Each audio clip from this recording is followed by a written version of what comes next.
اللهم صل على محمد وعلى آل محمد كما صليت على إبراهيم وعلى آل إبراهيم إنك حميد مجيد. اللهم بارك على محمد وعلى آل محمد كما باركت على إبراهيم وعلى آل إبراهيم إنك حميد مجيد. الحمد لله كفى وسلام على عباده الذين اصطفى. أما بعد فأعوذ بالله من الشيطان الرجيم. بسم الله الرحمن الرحيم. فالذين آمنوا به وعزروه ونصروه واتبعوا النور الذي أنزل معه أولئك هم المفلحون. صدق اللہ العظیم.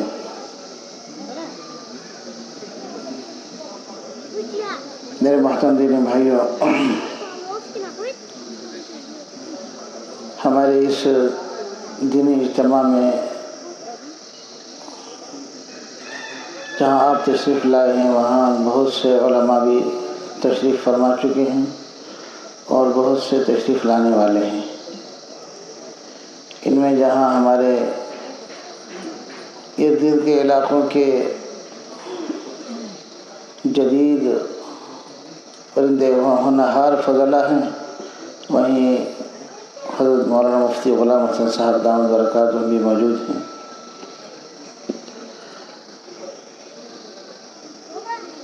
آج ربیع الاول کا مہینہ چل رہا ہے.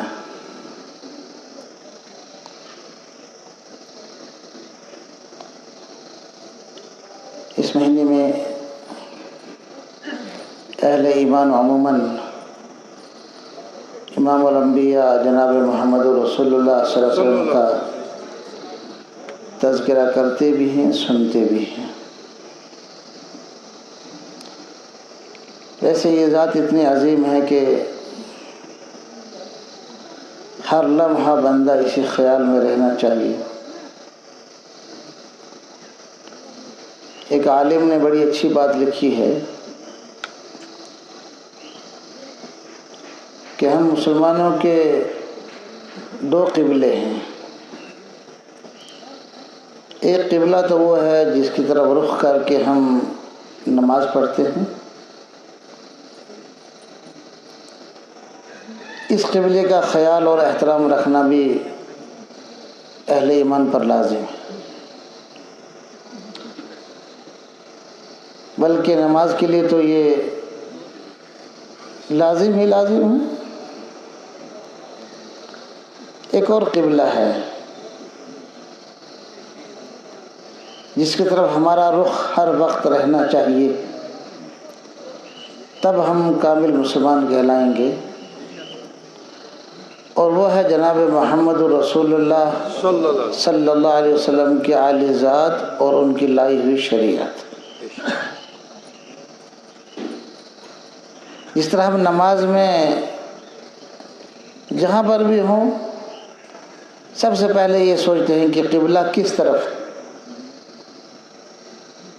ہم جنگل میں ہوں، ہم شہر میں ہوں، ہم دیہات میں ہوں، ہم جہاز میں ہوں، ہم ریل میں ہوں، ہم کسی بھی مقام پر ہوں، اگر وہاں ہمیں معلوم نہیں ہے قبلہ کس طرف ہے تو ہم تلاش کرتے ہیں، سوچتے ہیں، پوچھتے ہیں.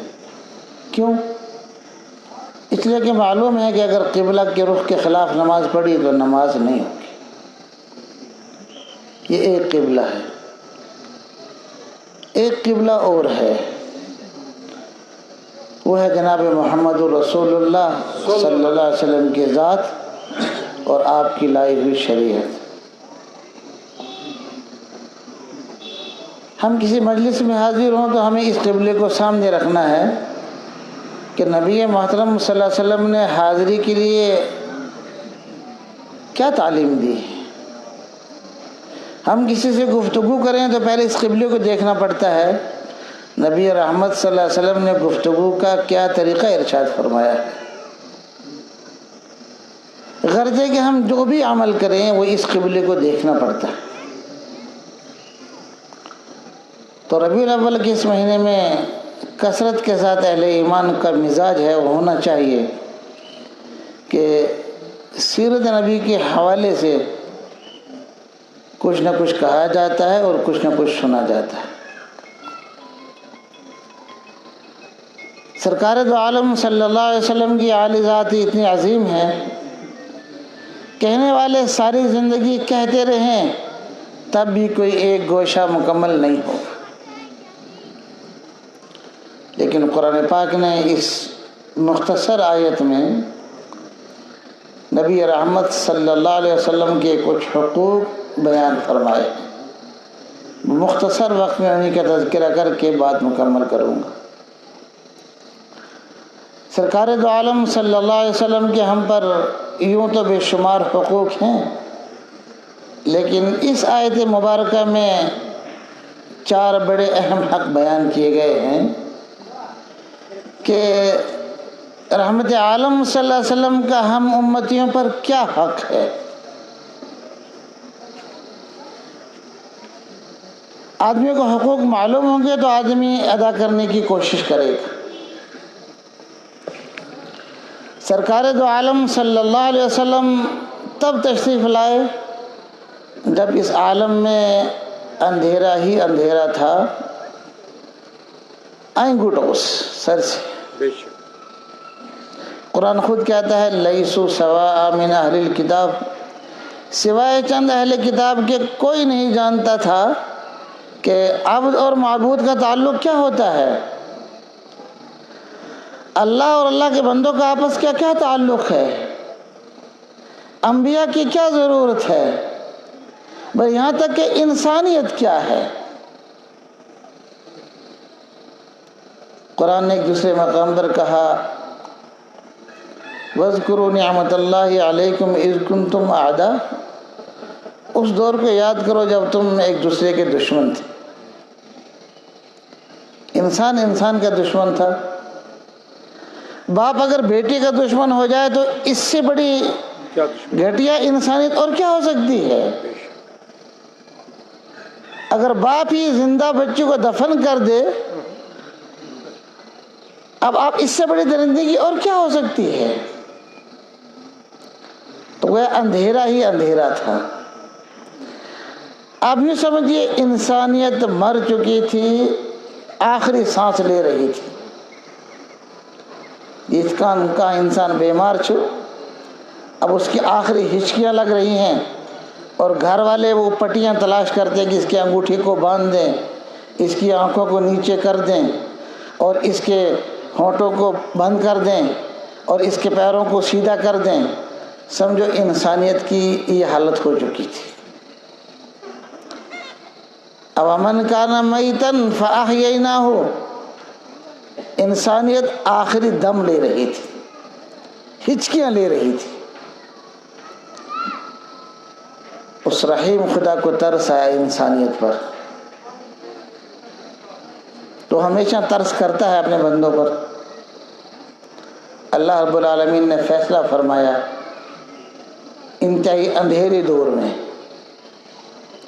انتہائی اندھیرے دور میں، انتہائی پر خطر حالات میں جناب محمد الرسول اللہ صلی اللہ علیہ وسلم کو مبعوث فرمایا۔ 40 سال تک مکہ والوں کے درمیان رکھا تاکہ مکہ والے ان کی بچپن کو، ان کی جوانی کو، ان کے عمر کے ادھیڑ پن کو اور ان کی پختہ جوانی کو دیکھ لیں۔ پھر جناب محمد الرسول اللہ صلی اللہ علیہ وسلم پر وحی کے نزول کا سلسلہ شروع ہوا، اور سعید روحیں ایمان لے آئی، تو اللہ رب العالمین نے جناب محمد الرسول اللہ صلی اللہ علیہ وسلم کے ماننے والوں کو نبی رحمت صلی اللہ علیہ وسلم کے حقوق بھی بتلائے۔ پہلا حق کیا بتلایا؟ فالذین آمنوا بہ، کہ اہل ایمان پر یہ حق ہے یہ محمد الرسول اللہ صلی اللہ علیہ وسلم کو پورے طور پہچان لیں کہ محمد الرسول اللہ صلی اللہ علیہ وسلم کی عالی ذات کیا ہے، آپ کا مقام کیا ہے، آپ کو کیوں عالم میں بھیجا گیا ہے،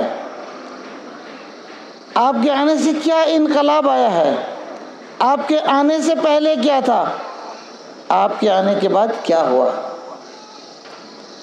آپ کے آنے سے پہلے انسانیت نام کی کوئی چیز باقی بچی ہی نہیں تھی، سوائے چند لوگوں میں خال عادتیں تھیں۔ صرف اس بات پر 50 سال جنگ چلی ہے۔ جس طرح آج گاڑیوں کی سیل لگتی ہے نا، کبھی کبھی مارکیٹ میں کپڑوں کی سیل لگتی ہے نا، ایسے بازار عکاظہ میں کبھی کبھی گھوڑوں کی بھی سیل لگتی تھی۔ آج کی سوزوکی اور ماروتیاں اور اسکارپیو یہ آج کی سواریاں ہیں۔ اس زمانے کی سواریاں اونٹ اور گھوڑے، تو اس زمانے میں بھی اونٹ اور گھوڑوں کو لا کر پالا جاتا اور پھر بیچا جاتا۔ اس زمانے میں ان کی سیل لگتی تھی۔ تو بازار عکاظہ میں سال میں ایک دن ایسا بھی ہوتا جب قبائل کے لوگ اور مکہ کے باہر کے لوگ اپنے پالے ہوئے اونٹ اور گھوڑے لاتے، اور پھر ان لوگوں سے جو گھوڑوں کے شوقین ہوتے اور اونٹوں کے شوقین ہوتے، وہ منہ مانگی قیمت مانگ کر لے کر جو ہے چلے جاتے۔ تو گھوڑوں کی سیل لگی۔ ایک نوجوان نے کہا میرا اچھا ہے، بیکس گو نے یہ برداشت کی، اس کا یہ کہنا کہ میرا اچھا لگا ہے۔ اس نے کہا میرا اچھا ہے، اس کا نہیں میرا اچھا ہے، کہ نہیں میرا اچھا ہے۔ بس ابھی یہ 3 ہی بار تو ہوا تھا، تلوار نکل گئی۔ ادھر تلوار نکلی تو کیا اسی وقت ختم ہو گیا؟ یہ کوئی کانگڑی کا جھگڑا تھا کہ ٹوٹ گئی تو مسئلہ ختم ہوا؟ نہیں، 50 سال تک جنگ چلی ہے۔ سینکڑوں لوگ کام آئے ہیں اس میں، صرف اس بات پر کہ میرا گھوڑا اچھا ہے، آگے والے کا مزاج ہے کہ نہیں میرا اچھا ہے، میں یہ برداشت نہیں کر سکتا ہوں۔ اس قوم میں جناب محمد رسول اللہ صلی اللہ علیہ وسلم کو مبعوث کیا۔ نبی رحمت صلی اللہ علیہ وسلم کی اخلاقی قوت، قرآن پاک کے اعجاز کہ کچھ عرصے کے بعد اسی قوم کو اتنا اعلیٰ بنا دیا، اسی قوم کو اتنا اعلیٰ بنا دیا کہ گھوڑے کی تو بات ہی نہیں ہے، ایک دوسرے کے لیے ساری چیزیں نشاور کر دی۔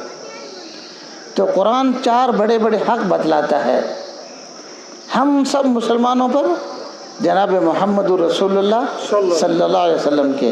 پہلا حق فالذین آمنوا بہ، ہم جناب محمد رسول اللہ صلی اللہ علیہ وسلم کو آئیڈیل مانیں۔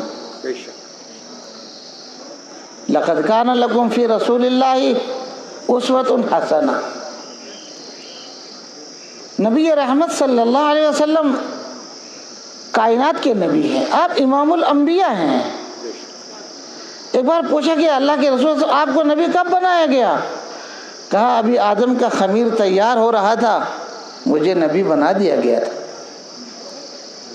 میں اول بھی ہوں آخر بھی ہوں، میں اول بھی ہوں آخر بھی ہوں۔ ابھی تو آدم کا خمیر ہی بن رہا تھا، مجھے نبی بنا دیا گیا تھا، لیکن ترتیب کے اعتبار سے بعد میں لایا گیا، ایک ایسی قوم میں لایا گیا جو انسانیت کی آخری حدوں کو بھی کھو چکی تھی۔ لیکن جب محمد رسول اللہ تشریف لائے، سعید روح ایمان لائی، اللہ نے حقوق بیان کیے۔ یہ جو محمد رسول اللہ صلی اللہ علیہ وسلم ہیں، یہ جو سراج منیرہ ہیں، ان کو پہچانو یہ کون ہے، ان کو پہچانو یہ کون ہے۔ قرآن پاک میں بہت سے پیغمبروں کا نام لے لے کر ان کو پکارا گیا ہے۔ جناب محمد رسول اللہ صلی اللہ علیہ وسلم کو چند مقامات پر تو نام کا تذکرہ کیا، ورنہ کہیں فرمایا یا ایھا المدثر، کہیں فرمایا یا ایھا المزمل، کہیں فرمایا یاسین، کہیں فرمایا طٰہٰ۔ تو پہلا حق یہ ہے نبی رحمت صلی اللہ علیہ وسلم کا، ہم آپ کو عالم کا سب سے بڑا نجات دلانے والا سمجھے، آئیڈیل ہے ہمارے، انہی کے نقش قدم پر چل کر پوری انسانیت کامیاب ہو سکتی ہے۔ ہماری کامیابی تو انہی کے نقش قدم پر ہے۔ اگر ہم لمحہ بھر کے لیے بھی ان سے الگ ہٹ کر کوئی کام کرنا چاہیں گے، ان کے نقش قدم سے ہٹ کر، اس میں کامیابی نہیں ناکامی ہے۔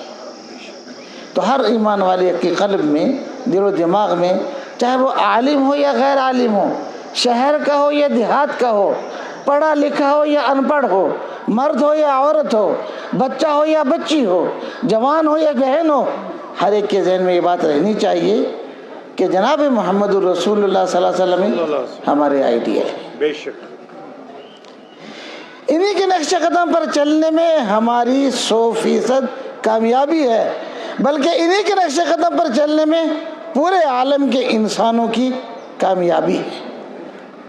یہی وہ مبارک ہستی ہیں جن کو اللہ نے پوری انسانیت کے لیے قیامت تک ہادی بنا کر بھیجا ہے۔ قُلْ يَا أَيُّهَا النَّاسُ إِنِّي رَسُولُ اللَّهِ إِلَيْكُمْ جَمِيعًا۔ تو موٹی موٹی بات، پہلا حق جناب محمد رسول اللہ صلی اللہ علیہ وسلم کا ہم پر یہ ہے، ہم آپ کے نقش قدم پر چلنے میں فخر محسوس کریں۔ رضیت باللہ ربا وبالاسلام دینا وبمحمد صلی اللہ علیہ وسلم نبی و رسولہ۔ ہر صبح 3 بار جو آدمی پڑھ لیتا ہے، نبی رحمت صلی اللہ علیہ وسلم نے فرمایا میں ضمانت دیتا ہوں اس کو دائیں ہاتھ سے پکڑ کر جنت میں لے جانے کی۔ تو یہ کیا خالی دعا ہے؟ نہیں، دعا نہیں ہے، اس کے الفاظ دعا ہے، یہ عقیدہ ہے۔ اس کے الفاظ دعا ہے، یہ عقیدہ ہے، اور روزانہ کا عقیدہ ہے۔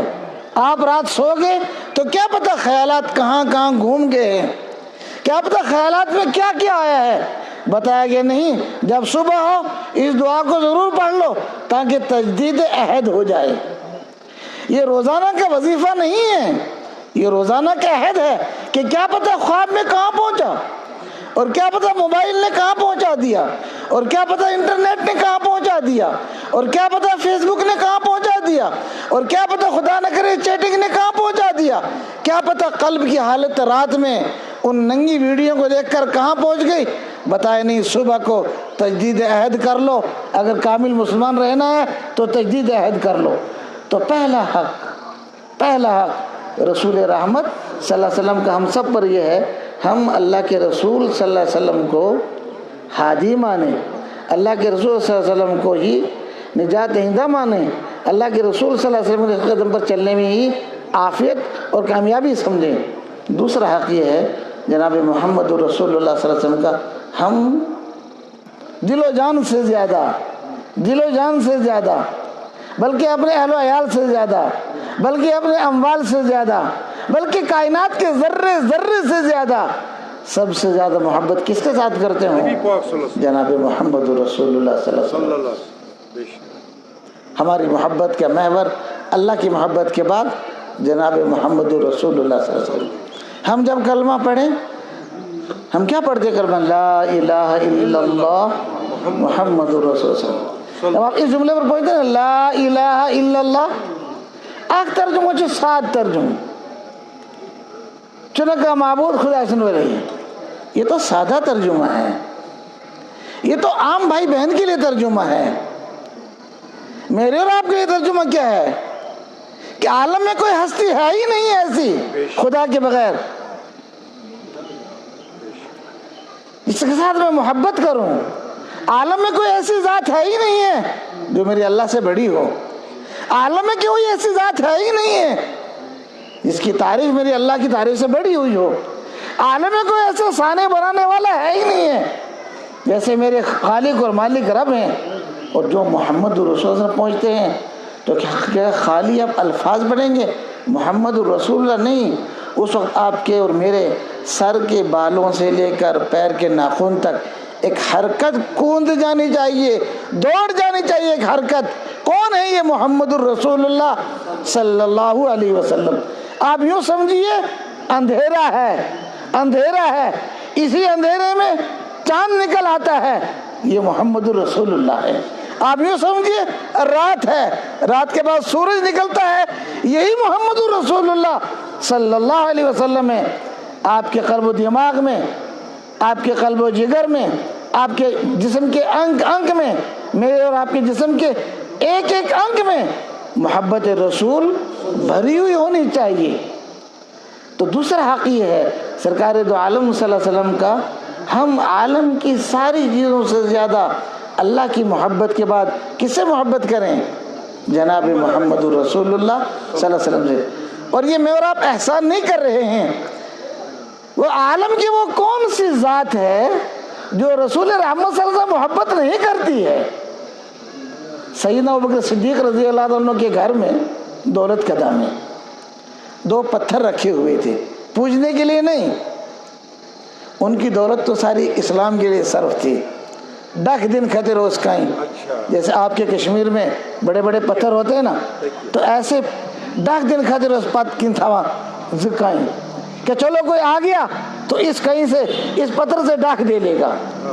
اللہ کے رسول تو کبھی تشریف لاتے ابو بکر کے یہاں, ابھی داخل ہوتے ان پتھروں سے آواز نکلتی السلام علیکم یا رسول اللہ. سرکار تو عالم صلی اللہ علیہ وسلم میں اور آپ محبت کر کے کیا احسان کریں گے؟ عالم کی وہ کون سی شے ہے جو محبت نہیں کرتی؟ فرشتے محبت کرتے ہیں, جنات محبت کرتے ہیں, انسان محبت کرتے ہیں, شجر محبت کرتے ہیں, حجر محبت کرتے ہیں, کنکریاں محبت کرتی ہیں. اللہ کے رسول سے کون محبت نہیں کرتا ہے؟ عبداللہ ابن عمر رضی اللہ تعالیٰ نوجوان صحابی ہیں, یہ فرماتے میں نبی رحمت صلی اللہ علیہ وسلم کے ساتھ سفر کر رہا تھا. دوران سفر اللہ کے رسول کو استنجے کی حاجت پیش آئی. حضور نے فرمایا ابن عمر آگے چلو, میں ذرا استنجا کر کے آتا ہوں. کلوخ چھوٹا استنجا. ابن عمر فرماتے ہیں میں حیران رہ گیا کہ اللہ کے رسول تو بہت با حیا ہیں, وہ کیسے اس چٹیل میدان میں استنجا کریں گے؟ ایک کھلا میدان ہے. عرب میں تو ویسے بھی دور دور تک کوئی درخت ہوتا ہے, تو کھلے میدان میں پیغمبر کیسے بیٹھیں گے؟ میں نے عرض کیا اللہ کے رسول میں ایک ساتھی کو اور بلاؤں, ہم تھوڑا پردہ کر لیں گے چادر سے, ایسا بدھ کن جو کن پھرت آپ استنجا کر لیں. حضرت فرمایا نہیں ابن عمر آگے چلو. میں چلا آگے, لیکن وہ سوچا کہ پیغمبر تو بہت باحیا ہیں, یہ استنجا کیسے کریں گے کھلے میدان میں؟ دبن میں چلا تو گیا, لیکن فطرت انسانی ہے, الانسان حریص فیما منیا. میں سوچتا رہا اللہ کے رسول کیسے بیٹھیں گے؟ اللہ کے رسول تو بہت باحیا ہیں, کیسے بیٹھیں گے؟ اور میں جو ہی میں آگے گیا میرے نگاہ پیچھے کو گئی. اللہ کے رسول نے اس طرح اشارہ کیا درختوں کو, ایسے جیسے باپ اور میں فرمانبردار بیٹوں کو کرتا ہو, جیسے شیخ اپنے انتہائی چاہنے والے مریدوں کو کرتا ہو, جیسے امام اپنے انتہائی فرمانبردار مقتدیوں کو کرتا ہو. ایسے اشارہ کیا, اس درخت کی زمین سکڑ گئی اور درخت قریب ہو گئے. ایسا اشارہ کیا, اس درخت کے قریب, اس زمین کے درخت قریب آ گئے اور یوں درخت ہی درخت ہو گئے اور پردہ ہی پردہ ہو گیا. اللہ کے رسول نے استنجا کیا, فارغ ہوئے, ہاتھ کو جھاڑا اور اس طرح اشارہ کیا اور اس طرح اشارہ کیا. جو میلوں پر دور کھڑے ہوئے درخت تھے اپنی اپنی جگہ چلے گئے. درخت محبت کرتے ہیں, میں اور آپ کیا محبت کرتے ہیں؟ میں اور آپ کیا احسان کریں گے محبت کر کے؟ یہ تو رسول رحمت صلی اللہ علیہ وسلم کا احسان ہے. ہمیں یہ ملا, کلمہ ملا, ٹوپی ملی, مسجد ملی, اذان ملی, قبلہ ملا, درود پاک ملا, اخلاق ملے, عادات ملے, نورانی چیزیں ملی. یہ آپ کا احسان ہے ہم پر, یہ آپ کا احسان ہے ہم پر. ہم ساری زندگی ان کی ثنا خوانی کرتے رہیں, حق ادا نہیں ہوگا, حق ادا نہیں ہوگا. میرے ایمان والے ہائن اور ملحقہ علاقوں کے غیور اور ایمان والے بھائیوں, یہ اللہ کا بہت بڑا احسان ہے, ہمیں جناب محمد الرسول اللہ صلی اللہ علیہ وسلم جیسا رہبر ملا. تو دوسرا حق یہ ہے جناب محمد الرسول اللہ صلی اللہ علیہ وسلم کا, ہم رسول رحمت صلی اللہ علیہ وسلم سے محبت کریں, لیکن کیسی محبت؟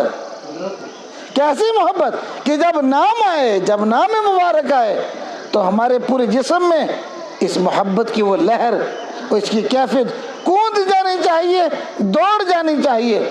اور صحابہ کی یہ کیفیات تھی, اور صحابہ کی یہ کیفیات تھی.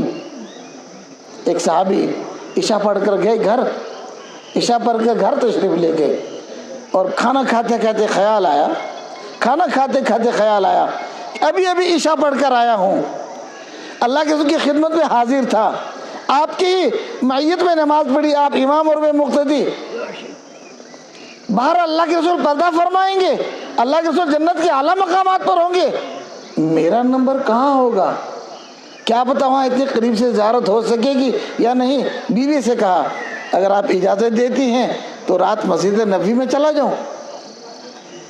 بیوی نے پوچھا کیا بات ہے؟ کہا بس اللہ کے رسول کی یاد آ رہی ہے، اور کھانے پر سے ہاتھ کو اٹھا لیا، وہ کھانے پر سے ہاتھ کو اٹھا لیا اور ہاتھ کو صاف کر کے اور بیوی سے اجازت لے کے مسجد نبوی میں پہنچ گئے۔ کہاں پہنچے؟ مسجد نبوی میں پہنچ گئے۔ اللہ کے رسول صلی اللہ علیہ وسلم عشاء کے بعد وضو کی نیت سے باہر نکلے حجرہ پاک سے، آپ نے دیکھا کہ نوجوان صحابی ہیں کشاں کشاں آ رہے مسجد نبوی کی طرف۔ اللہ کے رسول نے پوچھا کون؟ تو نام بتلایا، فرمایا عشاء تو ہو چکی ہے، تم کیوں آئے؟ اللہ کے رسول عشاء تو میں نے آپ ہی کے پیچھے پڑھی، پھر یہاں کیوں آئے؟ کہ اللہ کے رسول کھانا کھاتے کھاتے آپ کا خیال آ گیا، بس پھر تاب نہ رہی دسترخوان پر بیٹھنے کی، پھر تاب نہ رہی گھر رہنے کی، اہلیہ سے اجازت لے کر آپ کی خدمت میں حاضر ہو گیا، بس آپ اجازت دیجئے آپ کی مسجد میں بیٹھا رہوں، آپ کی مسجد میں بیٹھا رہوں۔ میرے ایمان والے بھائیو، عالم کی وہ کون سی شے ہے جو رسول اللہ صلی اللہ علیہ وسلم سے محبت نہیں کرتی؟ وہ کون سی چیز ہے؟ اشجار محبت کرتے ہیں، جانور محبت کرتے ہیں۔ رسول رحمت صلی اللہ علیہ وسلم مضافات مدینہ سے گزر رہے ہیں، یعنی مدینے کے آس پاس جو کھیت کھلیان کا علاقہ تھا، وہاں جو باقی لوگ رہتے تھے دور دراز مدینے سے، ایک اونٹ نے دیکھ لیا، ایک اونٹ نے دیکھ لیا۔ آپ کے کشمیر میں ان سڑکوں کے آس پاس باغات ہوتے ہیں سیب کے، ایک اونٹ کی نظر پڑ گئی، ہنہنایا، زور سے کچھ بولا۔ اللہ کے رسول جو ساتھ صحابہ تھے ٹھہر گئے، یہ کچھ کہنا چاہتا ہے۔ اللہ کے رسول بھی ٹھہر گئے اور وہ بھی باغیچے سے باہر نکل آیا۔ اللہ کے رسول اس باغ کے قریب پہنچے اور اس کی آنکھوں سے آنسو جاری ہو گئے۔ کس کی آنکھوں سے؟ اونٹ کی آنکھوں سے۔ جب پہچاننے والا پہچانتا ہے تو پھر آنسو جاری ہونے کے بغیر کیا رہتا ہے؟ یہ تو میرے اور آپ کے دل ہیں، ان پر گرد و غبار چڑھ گیا۔ بس اوقات آنکھ کے غلط دیکھنے کا گناہ، کان کے غلط سننے کا گناہ، دماغ کے غلط سوچنے کا گناہ، زبان کے غلط بولنے کا گناہ کبھی کبھی انسان کے دل کی پلیٹ کو گندا کر دیتا ہے، پھر آنسو نہیں آتے، پھر آنسو نہیں آتے ہیں۔ ندامت کے آنسو کے لیے گناہ سپیڈ بریکر ہے، یہ آنے نہیں دیتا ہے۔ کون سچی انسان یسا بودھا، مگر نہیں رو سکتا ہے۔ کیوں؟ کہ گناہ کے انبار اتنے ہیں، ندامت کا آنسو آتا ہی نہیں اس وقت۔ گناہ کی خاصیت ہے، برف کی خاصیت ہے ٹھنڈا، آگ کی خاصیت ہے گرم۔ گناہ کی بھی خاصیت ہے، گناہ انسان کے دل کو سخت کر دیتا ہے، اس کو نچوڑ دیتا ہے، اس کا رس نکال دیتا ہے۔ دل کی جو کیفیت ہے نا، اس کا رس نکال کر ختم کر دیتا ہے، دل پس مردہ ہو جاتا ہے۔ اس لیے کبھی کبھی آدمی سوچتا ہے میں کیا گو میں کیا چلے خدا سے بروٹ کی نوادا، سوچتا ہے کبھی آدمی، لیکن پہنچتا نہیں کہ مجھے کیا ہو گیا ہے۔ وہ کیا ہوتا ہے کہ گناہ نچوڑ دیتے ہیں آدمی کو، اندر کی کیفیت کو گناہ نچوڑ دیتا ہے۔ تو بہرحال یہ اونٹ رونا شروع ہو گیا، صحابہ حیران ہیں، وہ رو رہا ہے اور کچھ کہہ رہا ہے۔ ہائی ان کے بھائیوں، اونٹ رو رہا ہے اور کچھ کہہ رہا ہے۔ ہم تو قرآن کی بات نہیں سمجھ رہے ہیں، حدیث کی بات نہیں سمجھ رہے ہیں، اونٹ پیغمبر کو دیکھ کر سمجھ رہا ہے یہ عالم کے لیے رحمت ہے۔ اونٹ دیکھ کر بہتر ہے عالم کے لیے رحمت ہے۔ بہت رویا، بہت رویا۔ اسے مسیحا مل گیا نا، اس کی فریاد سننے والا اس کو مل گیا نا، خوب رویا۔ اللہ کے رسول نے تھپ تھپایا، جیسے ہمدرد کسی چھوٹے بچے کے سر پر ہاتھ رکھے نا، یہ جیسے ماں بچہ رو کر آتا ہے، ماں سینے سے لگا کر کیا کرتی؟ چپ کراتی ہے۔ بچہ ماں کی سینے کی حرارت کو سمجھتا ہے، اس کی ہچکیاں بند ہو جاتی۔ ایسے اونٹ پر جو ہی ہاتھ رکھا گیا نا، یہ ہاتھ تو ہاتھ تھا، جو ہی رکھا گیا تو اونٹ کی سسکیاں کم ہو گئی، وہ پھر کچھ بولا، اور حضور پاک صلی اللہ علیہ وسلم کے چہرے مبارک غمزدہ ہو گیا۔ آپ نے ایک صحابی سے پوچھا کس کا باغ ہے؟ اللہ کے رسول انصاری کا ہے، بلا کر لاؤ۔ انصاری صحابی کو بلایا گیا، کہا اونٹ تمہاری شکایت کرتا ہے، تمہارا اونٹ تمہاری شکایت کرتا ہے۔ وہ خود حیران تھے کہ اونٹ کیا شکایت کرے گا، آس پاس کے صحابہ حیران کہ اللہ کے رسول نے اس کی شکایت کو کیسے سن لیا۔ جب اللہ سنا رسول اللہ عالم الغیب تو نہیں ہے، لیکن جتنا اللہ بتلا دے. حضرت سلمان کو جانوروں کی بولیوں کا علم ہوتا تھا، کون سکھا رہا تھا؟ اللہ ہی سکھا رہے تھے. حضرت یعقوب کو مصر سے کرتا نکلتا ہے تو خوشبو آ جاتی ہے، جب اللہ بتلا دے. تو جو ہی ہاتھ رکھا گیا تو اونٹ ساری شکایت کر رہا ہے. اللہ کے رسول ان کو بلایا اور کہا تمہارا اونٹ تمہاری شکایت کر رہا ہے. اللہ کے رسول کیا شکایت کر رہا ہے؟ کہ تم بوجھ اس پر زیادہ لاتے ہو، کام اس سے زیادہ لیتے ہو، کام اس سے زیادہ لیتے ہو، لیکن خوراک اس کو پوری نہیں دیتے. خوراک اس کو پوری نہیں دیتے. بس وعدہ کہ اللہ کے رسول بس اب اس کا خیال رکھوں گا، جو غلطی ہوگی وہ ہوگی. اللہ سے بھی معافی مانگتا ہوں، آپ سے بھی معذرت کرتا ہوں، اس کی خدمت بھی کروں گا. اندازہ لگائیے، اونٹ محبت کر رہا ہے، پتھر محبت کر رہا ہے، اونٹ محبت کر رہا ہے، جن محبت کر رہے ہیں، آسمان محبت کر رہا ہے. عالم کی وہ کون سی شے ہے جو رسول اللہ سے محبت نہیں کرتی ہے؟ آپ صلی اللہ علیہ وسلم ایک جگہ غزوے سے واپس آئے، درخت کے نیچے بیٹھے، تنہا بیٹھے ہوئے ہیں. ایک بدوسرے سے گزرا، اس نے صحابہ کی جماعت کو 2 4 8 10 الگ الگ بیٹھے دیکھا. پوچھا تمہارا امیر کون ہے؟ کہا وہ جو درخت کے نیچے بیٹھے ہیں. اللہ کے رسول کی خدمت میں پہنچا، اللہ کے رسول سے عرض کیا آپ کون ہیں؟ کہ میں محمد ہوں. کس چیز کی دعوت دیتے ہیں؟ کہ اللہ کی وحدانیت کی. کون آپ کا گواہ ہے؟ تو اللہ کے رسول تو تنہا بیٹھے ہوئے ہیں، تو اللہ کے رسول تو تنہا درخت کے نیچے بیٹھے ہوئے، کون گواہی دے؟ اللہ کے رسول میں اگر یہ درخت گواہی دینا شروع کر دے. ابھی اللہ کے رسول نے اشارہ کیا تھا، درخت کی ٹہنیوں سے نکلنا شروع ہوا، اشہد ان لا الہ الا اللہ و اشہد ان محمدا عبدہ و رسولہ. تو کائنات کی وہ کون سی چیز ہے جو محمد الرسول اللہ صلی اللہ علیہ وسلم سے محبت نہیں کرتی؟ ہم تو امتی، ہم پر تو لازم ہے. ہمارا ایمان مکمل نہیں ہے اس وقت تک جب تک نہ ہم عالم کی ساری چیزوں سے نہیں، کائنات کی ساری چیزوں سے زیادہ اللہ کے بعد کس سے محبت کریں؟ محمد الرسول اللہ صلی اللہ علیہ وسلم. 2 باتیں ہو گئی. پہلی بات آئیڈیل، دوسری بات محبت، تیسری بات کیا ہے؟ وَنَصَرُوهُ، ہم اللہ کے رسول کی مدد کریں. اللہ الصمد، چھوٹا منہ بڑی بات، کیا مدد کریں گے ہم؟ رسول اللہ کی کیا مدد کریں گے؟ مفسرین نے لکھا، اس سے مراد ہے رسول رحمت صلی اللہ علیہ وسلم جو دین لے کر آئے، رسول اللہ علیہ وسلم جو دین لے کر آئے، اس دین کے لیے ہم اپنا سب کچھ کھپائیں. مدد سے مراد یہ ہے آپ جو عالی کام لے کر آئے، آپ جو دین لے کر آئے ہیں، اس دین کے لیے جس طرح رسول رحمت صلی اللہ علیہ وسلم نے قربانیاں دی، صحابہ نے قربانیاں دی، تابعین نے قربانیاں دی، اہل ایمان نے قربانیاں دی، ایسے مجھ پر آپ پر لازم ہے ہم قربانیاں دیں. اور قربانی وہ دیتا ہے جسے انشت ہو جاتی ہے، جسے اس کی قیمت معلوم ہوتی ہے کہ جو چیز ہے اس دین کی قیمت ہمیں معلوم ہونی چاہیے. دین کیا ہے؟ ایک عظیم ترین رحمت ہے. آپ کے ادارہ اسی لیے تو قائم ہے، یہ بچیاں جو یہاں پڑھ رہی ہیں اسی لیے تو پڑھ رہی ہیں تاکہ یہ علوم اسلامی کو سیکھیں، خود ان پر عمل کریں، اور جہاں تک ان کی استطاعت ہے اوروں تک، اور بچیوں تک، اور ماؤں تک، اور بہنوں تک، اور گھروں تک اس کو پہنچائیں. تو تیسرا حق یہ ہے وَنَصَرُوهُ کہ نبی رحمت صلی اللہ علیہ وسلم کی لائی ہوئی شریعت کے پوری تابعداری بھی کریں اور اپنا حصہ لگائیں. جس میں جتنی سکت ہے، جس میں جتنی صلاحیت ہے، جس میں جتنی کیپیسٹی ہے، جو جتنی استعداد رکھتا ہے. ایک آدمی کے پاس مال ہے، مال لگائے. ایک آدمی کے پاس قوت ہے، قوت لگائے. ایک آدمی کے پاس مال بھی ہے، قوت بھی ہے، لگائے. ایک آدمی کا علم جو اپنے علم کو لگائے.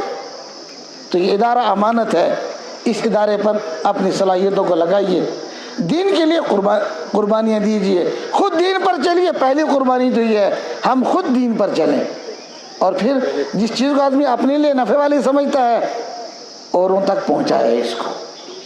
اور چوتھی چیز وَاتَّبَعُوا النُّورَ الَّذِي أُنزِلَ مَعَهُ أُولَٰئِكَ هُمُ الْمُفْلِحُونَ. وہ نور جو جناب نبی رحمت صلی اللہ علیہ وسلم پر نازل ہوا، اس کو خود بھی سیکھا جائے، اوروں کو سکھانے کے لیے بھی تگ دو اور محنت کی جائے.